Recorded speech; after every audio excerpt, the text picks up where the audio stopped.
Esos trinos de las aves, toditos los van a oír,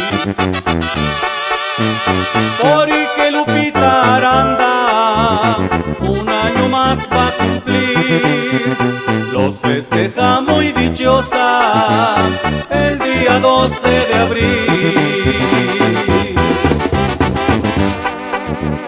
Disfruta el amanecer de esa muy linda mañana. Toditos sus familiares a ella le acompañan, y en el día de su fiesta luce elegante esa dama. Familiares han venido a acompañarla en su día, también sus hijos queridos, eso no se les olvida, porque Lupita Aranda, ella es su madre querida.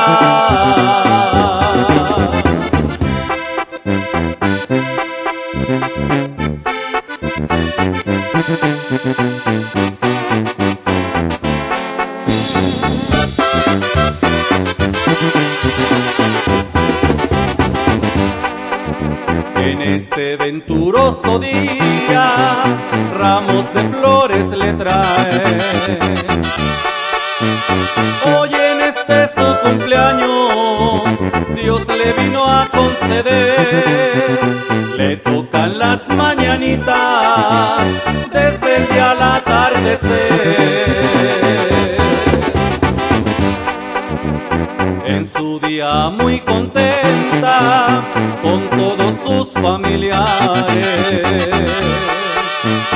están también sus hijos, pues muchas felicidades con todos los de su casa y todas sus amistades. Para usted, Lupita Aranda, hoy ha sido un año más.